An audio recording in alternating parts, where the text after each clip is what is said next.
Hi எல்லோருக்கும் வணக்கம். Welcome back to our channel. இது என்னோட ஸ்பெஷல் vlog. ஏன்னா நம்ம சேனல் 1000 சப்ஸ்கிரைபரை ரீச் பண்ணிருச்சு. நாங்கள் பால் வாங்குற இடத்துல மாடு கன்று போட்டிருந்ததுனால காலையே எனக்கு சீம்பால் கிடச்சிது. சரி இதேவே ஸ்வீட்டாக செஞ்சு 1000 சப்ஸ்கிரைபரை செலிப்ரேட் பண்ணிக்கலாம் அப்படின்னு சொல்லி பிளான் பண்ணியிருந்தேன். என்னையும் ஒரு யூடியூபராக ஏற்றுக்கிட்டு என்னோடய சேனலை சப்ஸ்கிரைப் பண்ணி பார்க்குற எல்லா நல்ல உள்ளவங்களுக்கும் நான் ரொம்ப ரொம்ப ரொம்ப நன்றி கடன் பட்டிருக்கேன். ரொம்ப தேங்க்ஸ். நீங்கள் இல்லைன்னா இது பாசிபிளே கிடையாது. தொடர்ந்து என்னோடய சேனலுக்கு உங்கள் சப்போர்ட் கொடுத்துக்கிட்டே இருங்க. இப்போ வாங்க விலாகுக்குள்ளே போகலாம். நான் பால் வாங்கிட்டு வந்ததையும் சீம்பால் செய்யலை. அதை கம்முன்னு ஃப்ரிட்ஜில் வச்சுட்டு வீட்டு வேலையெல்லாம் இருந்தது அதெல்லாம் முடிச்சுட்டு குளிச்சுட்டு ரெடி ஆகிட்டு வந்ததாக ஃப்ரிட்ஜிலேருந்து பாலவே எடுத்து வெளியே வச்சேன். காலையில் பசங்க ஸ்கூலுக்கு போகும்போது 1000 சப்ஸ்கிரைபரை ரீச் பண்ணதுனால கேக் வாங்கி கட் பண்ணி செலிப்ரேட் பண்ணலான்னு சொல்லிட்டு போனாங்க. பட் நானும் இந்த சீம்பாலவே காய்ச்சி கேக்காக வச்சு கட் பண்ணிக்கலான்னு முடிவு பண்ணிட்டேன். சீம்பால் பாருங்கள் எவ்வளோ திக்காக எல்லோவாக இருக்குதுன்னு. இதில் தண்ணியெல்லாம் எதுவும் கலக்க மாட்டாங்க. ஏன்னா எங்கள் வீட்டுக்கு ரொம்ப வருஷமாக பால் ஊற்றுற அக்கா வீட்டில் தான் நான் வாங்கியிருக்கேன்.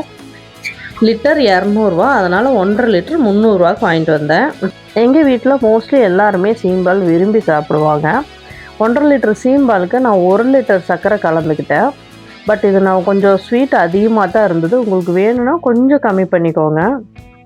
சர்க்கரை போட்டதுக்கப்புறம் அது கரையிறதுக்கு கொஞ்சம் டைம் எடுக்கும். நல்லா கலரி விட்டால் அது நல்லாவே கரைஞ்சிரும். உங்களுக்கு வேணால் பொடி பண்ணி கூட போட்டுக்கலாம். இந்த சீம்பாலில் மிக்ஸ் பண்ணுறதுக்கு முதல்ல நான் 2 துண்டு சுக்கு எடுத்து தட்டி எடுத்துக்கிறேன். ஏன்னா இது அப்படியே மிக்சியில் போட்டால் பொடி பண்ண முடியாது. இந்த மாதிரி தட்டி எடுத்து அதுக்கப்புறம் மிக்சியில் போடும்போது நல்லாவே பொடியாகவே கிடைக்கும். சீம்பாலில் ஏலக்காய் பொடி மட்டும் போடுறதுக்கு பதிலாக இந்த மாதிரி சுக்கு, ஏலக்காய் ப்ளஸ் மிளகு இது 3யுமே நம்ம பொடி பண்ணி போடும்போது அந்த சீம்பாலோட டேஸ்ட்டே கொஞ்சம் டிஃப்ரெண்ட்டாக வேறு லெவலில் இருக்கும். ப்ளஸ் இந்த 3 பொருளுமே நம்ம ஹெல்த்துக்கும் ரொம்ப நல்லது. நல்லா இந்த மாதிரி கொரப்பாக அரைச்சி எடுத்துக்கோங்க. இப்போ நான் 1.5 லிட்டர் சீம்பாலில் இந்த பொடி 2 ஸ்பூன் கலக்கிக்கிறேன். மீதி பொடியை நான் அப்படியே ஸ்டோர் பண்ணி எடுத்து வச்சுக்குவேன்.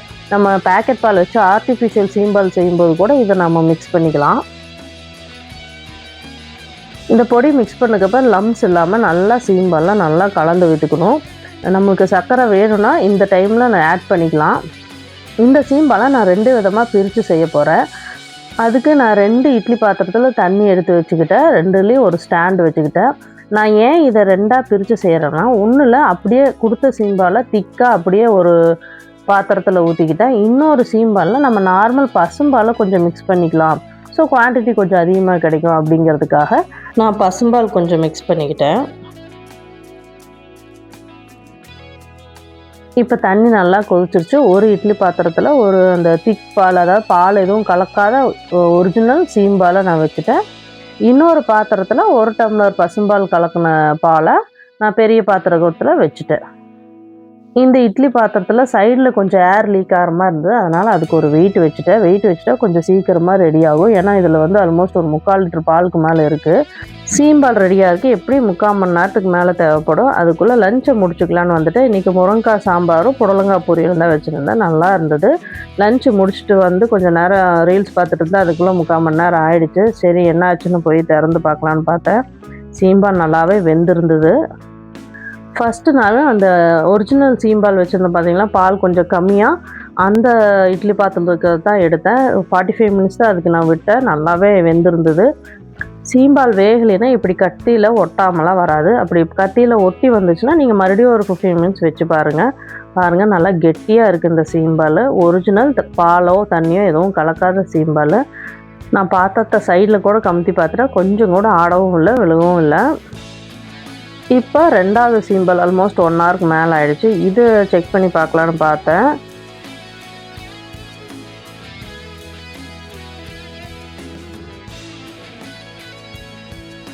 இது கொஞ்சம் வேகாத மாதிரி தெரிஞ்சது. ஏன்னா இது பால் கொஞ்சம் குவான்டிட்டி அதிகம். அதனால் இன்னும் கொஞ்சம் மறுபடியும் தண்ணி ஊற்றி கொஞ்சம் நேரம் வேகட்டும்னு சொல்லி இன்னொரு 15 மினிட்ஸ் எக்ஸ்ட்ரா நான் வேக வச்சேன்.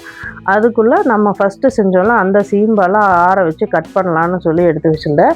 ஆக்சுவலாக பார்த்தா அது ஆறல ரொம்ப நேரம் ஆகும். ஆல்மோஸ்ட் 3 ஹவர்ஸாக தேவைப்படும் அது ஆறுறதுக்கு. பட் நான் சீக்கிரமாகவே எடுத்துட்டேன். எனக்கு கொஞ்சம் அவசரம். எல்லாமே கரெக்டாக செஞ்ச எனக்கு ஏன் இந்த சீம்பால் கேக் மாதிரி ஃபுல்லாக வரலன்னு தெரியல. பாதி பாத்திரத்துலேயே ஒட்டிக்கிச்சு. பட் டேஸ்ட் நல்லா அல்டிமேட்டாக இருந்தது. சிம்பிளி வித் சத்யா சேனல் சார்பாக நானே இந்த ஸ்வீட்டை கேக்காக நினச்சி கட் பண்ணி செலிப்ரேட் பண்ணிட்டேன். இந்த சீம்பாலோட டேஸ்ட்டே இந்த பொடி மிக்ஸ் பண்ணணும் இல்லையா, அதில் தான் இருக்குது. அதோடு சேர்ந்து சாப்பிடும்போது தான் இதனோட டேஸ்ட்டே வேறு லெவலில் இருக்கும்.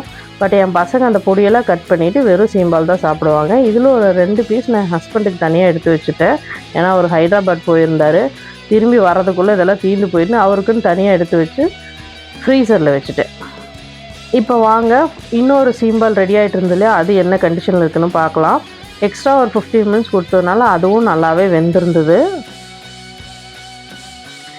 இதாவது ஃபுல் கேக்காக வரும், பசங்களோட வச்சு கட் பண்ணலான்னு நினச்சேன். பட் இதுவும் எனக்கு ஒத்துழைக்கலை. டேஸ்டெல்லாம் நல்லா இருந்தது, சீம்பாலும் பார்க்குறதுக்கு நல்லா இருந்தது. அது ஏனோ தெரியல, அது கேக்காக வச்சு கமுத்தி எடுக்கும்போது அது வரல. அது இதுலேயும் பாதி பாத்திரத்துலேயே ஒட்டிக்கிச்சு. பட் இதுவும் நல்லா இருந்தது. பால் மிக்ஸ் பண்ணியிருந்தாலும் லூஸாலாம் இல்லை, இதுவும் நல்லா திக்காக கெட்டியாகவே இருந்தது.